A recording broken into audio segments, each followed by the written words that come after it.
a... Hola.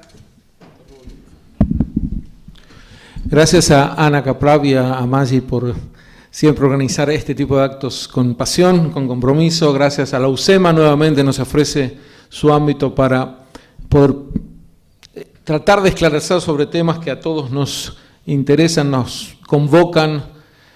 Gracias a ustedes por acercarse, al presidente y vicepresidente de la DAIA, que me honran con su presencia, a mi querido amigo y maestro Marcos Aguinis, fuente inagotable de estímulo, a Sandra, que le dio desde el comienzo a la saga Nisman el toque humano que solo ella podía darle y que convocó a tanta gente a entender la faceta más tierna de la historia, entre legajos y entre apelaciones. Había una madre que defendía a sus hijas y había una mujer que al emocionarse, a mí me emocionaste con tus palabras iniciales agradeciendo la obra, que no es otra cosa que un homenaje que todos compartimos por este gran hombre que ya no está.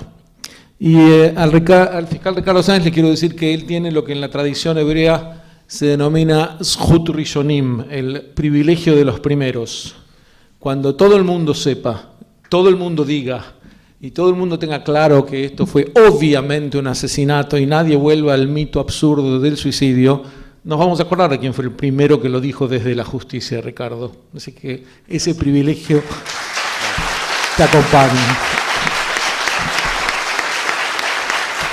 Y quiero compartir con ustedes tres reflexiones, una humana, una política, y gracias a mi amigo hermano Fabián Neyman, que se jugó con una valentía que me atrevo, en la edición de esta obra, con una valentía que me atrevo a calificar de nismaniana. Les digo que quería compartir con ustedes tres reflexiones, una humana, una política y una filosófica.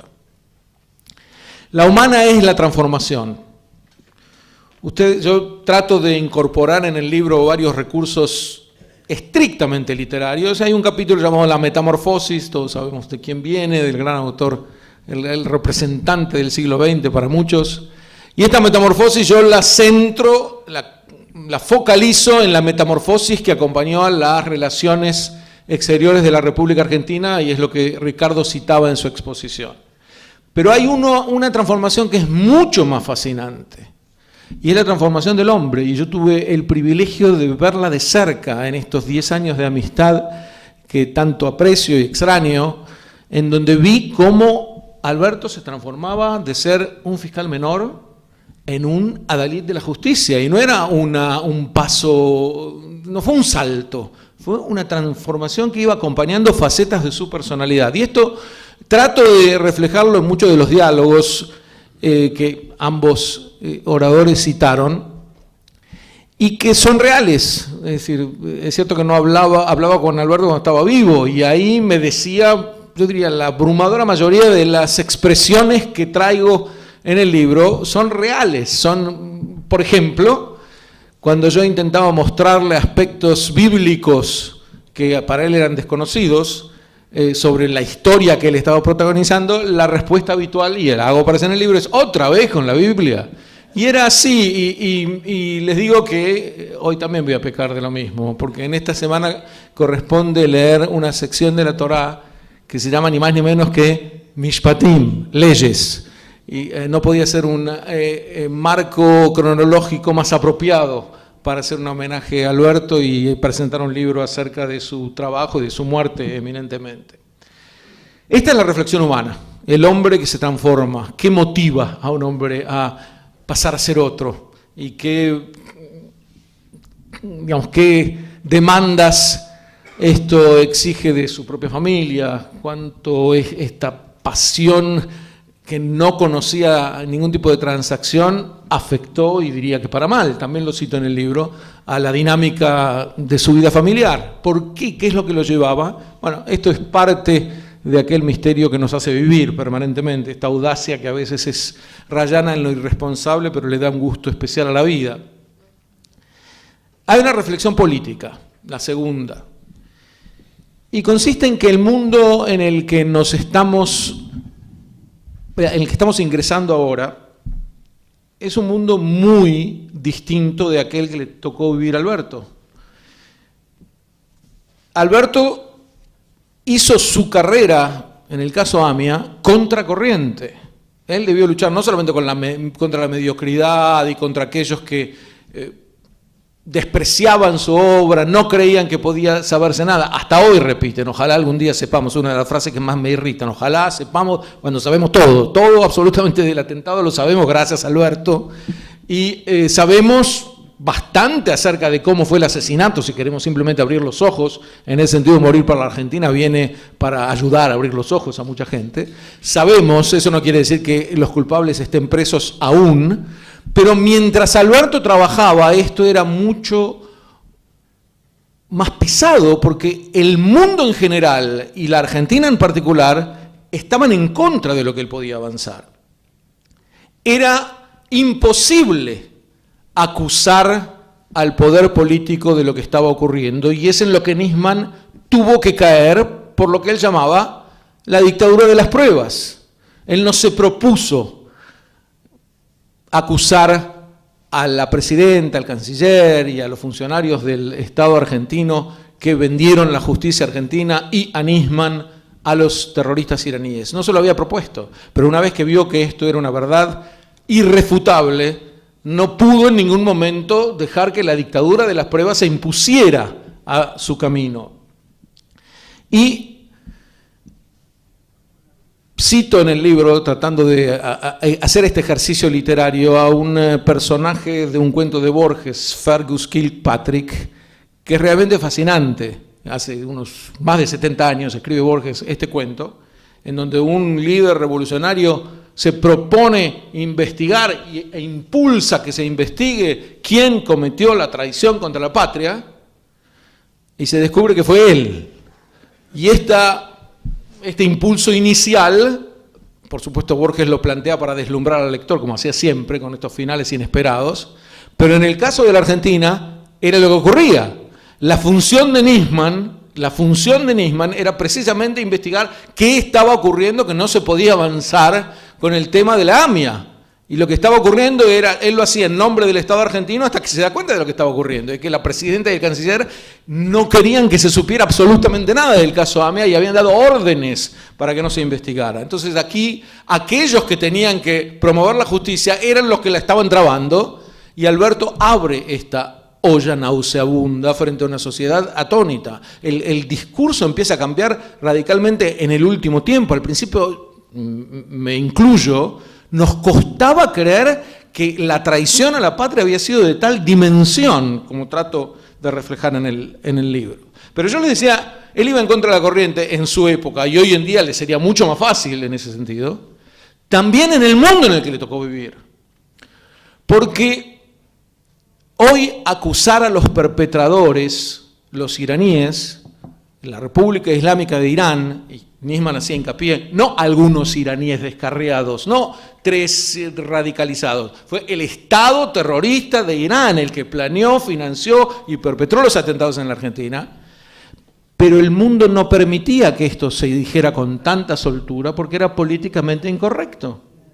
Hoy en día las cosas han cambiado. Si Argentina maneja bien esto, puede sacar una tajada internacional invalorable, porque hoy ya se puede confrontar a los iraníes, porque la primera potencia mundial quiere confrontar a los iraníes. Alguien le tiene que poner punto de detención a esta usina de terrorismo internacional. No hay 100 países terroristas en el mundo, diría que hay uno. Hay otro que es el Estado Islámico que intenta transformarse en país, pero tampoco lo está logrando. Pero básicamente hay un Estado terrorista que se ha propuesto imponer la forma más radicalizada del Islam por medios terroristas, tal cual como ellos mismos lo decían, y lo cito en el libro. Por lo tanto, hoy, el elefante que estaba todo el tiempo en la habitación, pero estaba prohibido señalarlo, ya se puede señalar. No se podía decir antes por qué crece el nacionalismo europeo, por qué hubo Brexit. Ahora se puede decir. Y les voy a decir la palabra mágica, agárrense de sus sillas porque la voy a decir. Y es por miedo al Islam. Y alguien ya dirá, si él hubiera dicho lo mismo hace 1 año y medio, me habrían dicho, casi sos un racista, fascista, intolerante. ¿Cómo puede decir semejante cosa? A mí me parece un acto de arrogancia lo que hacen algunas personas de decir, no se puede asociar la palabra islámico a terrorismo. Alguien muy importante en el mundo acaba de decir, no hay terrorismo islámico, como no hay terrorismo cristiano y no hay terrorismo judío. Hay solamente terroristas. A la casualidad que son islámicos, como la política oficial del gobierno sueco actual. Ustedes saben que Estocolmo, que hasta hace pocos años era una de las ciudades más apacibles y tranquilas del planeta, se ha transformado en una especie de capital de las violaciones. Pero está prohibido decir quiénes son los que cometen las violaciones. Son hombres. Yo querría llevar esto al absurdo y decirles, ¿por qué hay que decir hombres? No se sabe quiénes son. Son personas. Son personas las violadas. Ya decir hombre sería un acto de intolerancia, sería discriminar contra un grupo. Pero ahora digo, sí se puede señalar claramente de dónde viene. ¿Y por qué lo llamo un acto de arrogancia? Porque esta gente lee el Corán, se inspira en el Corán, viven como musulmanes, dicen que son musulmanes. Todos los musulmanes los reconocen como musulmanes, o la gran mayoría. Por supuesto que no son la mayoría de los musulmanes. La mayoría de los musulmanes no son terroristas, eso está clarísimo. Pero aquellos que lo son, ¿cómo no podemos decir que es terrorismo islámico? ¿Por qué esa arrogancia? Porque viene alguien y te dice, yo te voy a enseñar lo que es el verdadero Islam. Yo que no soy musulmán, sé que ese no es el verdadero Islam. Pero ¿y quién te dio a vos el diploma de islamólogo para saber que aquellos que hablan en nombre del Islam y estudiaron Islam toda su vida y vienen de familias islámicas, de países islámicos y lo hacen en nombre del Islam, pero no es terrorismo islámico? Entonces digo, hoy a Alberto le sería más fácil, tanto en el plano local como en el plano mundial, poder desarrollar esta lucha por la justicia que le costó. Y la tercera reflexión es filosófica. Decía, una humana, lo que representó ver a mi amigo Alberto Nisman transformarse, una política que la transformación en el mundo actual es un marco mucho más nismaniano y habría permitido con mucha más facilidad su lucha por la justicia que lo que le costó a él luchar contra la corriente durante sus años de trabajo. Y la filosófica es un debate eminente del siglo XIX, y es, ¿quién hace la historia humana? ¿Qué factores hacen que la historia humana se produzca, que los grandes hechos, las grandes revoluciones, los grandes descubrimientos sociales vean la luz? Por un lado, la obra del eminente Tolstoy plantearía que son una especie de entremanejes familiares y de grupos familiares más grandes, y que sin darse cuenta aquellos que están defendiendo sus propias familias terminan haciendo la historia. Es algo que nos dice explícitamente en La Guerra y la Paz. Por otro lado, el escocés Thomas Carlyle lo dice más llanamente: la historia es la biografía de los grandes hombres. Hay personas que se arrojan a la Nisman y ellos hacen historia solos. Y en el mismo debate del siglo XIX, les decía, aparece Karl Marx, y descartando a todas las previas, trata de difundir la idea de que la historia no es otra cosa que una lucha de clases sociales y que todos defienden sus intereses, menos Marx. Es decir, una de las contradicciones de las que nunca puede salir ningún marxista es cuando le preguntás, ¿pero todo el mundo defiende nada más que sus intereses? ¿Y vos? Porque la respuesta en general es, bueno, yo no, porque yo leí mucho. A mí me da ganas de decirle, pero decime que hay que leer, porque a mí me encanta leer para que pueda yo superar mis impulsos de clase. Pero la idea es, aquí hay una lucha de clases, nos dice Marx. Por supuesto, después, por llamarlos de algún modo los ideólogos, por llamarlo así, entre comillas, del nazismo trasladaron esto a una historia, una lucha de razas. Esa es la verdadera historia humana. Y esto se tradujo en el nacimiento de las ciencias sociales, porque por un lado Durkheim, que quería hacer de la sociología una especie de ciencia, demostrar cómo la armonía social se puede lograr, y era una ciencia más bien descriptiva, es el que lucha contra la forma de la llamada sociología de Marx, era eminentemente normativa. Así deben hacerse las cosas, no se trata de estudiar la historia, se trata de cambiarla. Y en esta lucha aparece uno que supera a todos, y es Max Weber, y dice, básicamente, aquellos que plantean la historia por clases sociales o por luchas sociales o aún por grandes revoluciones o lo que quieran, se dejan de lado lo fundamental, es la autonomía del individuo. Lo que hace la historia, su motor, es la racionalidad de las personas. Yo termino aquí la parte filosófica, que empiezo a entender que tal vez los aburra, pero centro en lo weberiano de Nisman.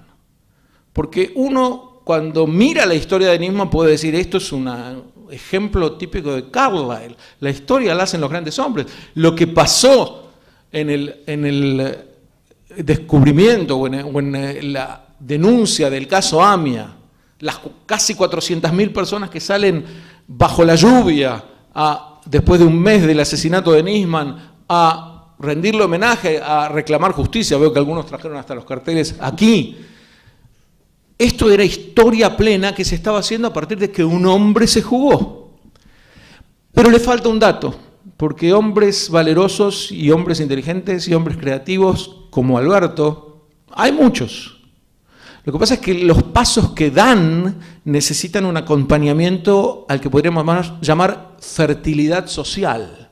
Si no tiene fertilidad social lo que él hace, entonces no pasa nada. Decir que Leonardo da Vinci inventó el avión sería una torpeza, porque es posible que hiciera dibujos, pero no tuvo ninguna fertilidad social el dibujo, es simplemente un pionero. Y Nisman está teniendo fertilidad social ahora. Lo que ha hecho Nisman ahora empieza a florecer. Ahora, cada vez más, la sociedad argentina se da cuenta de dónde está el aparato del terror, de cómo apaciguar a los terroristas, lejos de calmarlos, los agrava en su ataque, de cómo las sociedades que no quieren guerra, y por supuesto que eso nos incluye a todos, no pueden eludirla cuando la guerra les está declarada. Ayer en un programa televisivo alguien me decía, con respecto a los atentados, yo mencioné a Irán, y él dice, no traigamos a la Argentina conflictos externos. Esta muletilla la habrán escuchado. Entonces yo me permití interrumpirlo y digo, pero ¿quién metió al conflicto externo? Vienen y me ponen una bomba en la AMIA y después si vuelvo a denunciar, vos sos el que trae ese conflicto externo. Ojalá nadie hubiera puesto la bomba y nadie tendría que hablar de Irán. Pero ellos pusieron la bomba, entonces el conflicto no lo trae el que lo denuncia, el conflicto lo trae el que puso la bomba. Y esa es la confusión, es una confusión casi adolescente, de mezclar todo. Es decir, la violencia es cualquier uso de la fuerza. Hay fuerza que no es violenta, hay una fuerza que es fuerza para defenderte, fuerza para defender la justicia, esa fuerza está justificada plenamente. Nisman llamaba a este episodio weberiano de la racionalidad, les decía antes, la dictadura de las pruebas. Yo no sé si es un término habitual, la verdad es que nunca me puse a buscar. A mí él me lo repetía siempre y yo pensé que era de él. ¿Me equivoco? ¿O se usa mucho el término? No. Entonces, él sentía eso, que cuando las pruebas estaban delante de él, esto había que impulsarlo y la fertilidad social ya vendría en algún momento. Lamentablemente vino después de que Alberto fuera asesinado, pero los que estamos aquí sabemos que ese asesinato, si bien dejó a mucha gente dolida y bien deja un vacío en la sociedad argentina que difícilmente pueda llenarse, si bien es así, es un asesinato fértil en la sociedad en el sentido de que abre los ojos de que la lucha por la justicia debe ser encarada. Y a mí me parece que aquellos, como la mayoría de los que estamos aquí, por no decir todos, no lo sé, no conozco a todos los que estamos comprometidos con la causa Nisman, con la justicia por Nisman. A mí me parece que ese compromiso es una expresión de esperanza en el ser humano. Es una expresión casuística en la Argentina. Acá tenés un caso concreto en donde el poder político, borracho de una concentración de poder, creyó que todo se puede, que todo hay que hacerlo, que todo pasa impune y hasta cabía sacarse de encima a un valiente fiscal que todo lo que había hecho era cumplir con su deber, a una costa de su propia felicidad familiar, a una costa al final de su propia vida. Y por lo tanto, si hay algo en que les debo agradecer vuestra presencia es en este compromiso que la causa Nisman expresa. Y es el compromiso con que sabemos que se puede hacer una humanidad mejor, con que sabemos que la verdad de la realidad en la que estamos no nos aleja de un mundo más justo. La verdad puede doler, pero es la que nos acerca a un mundo más justo, y que no nos vamos a rendir nunca como Él nos enseñó. Gracias.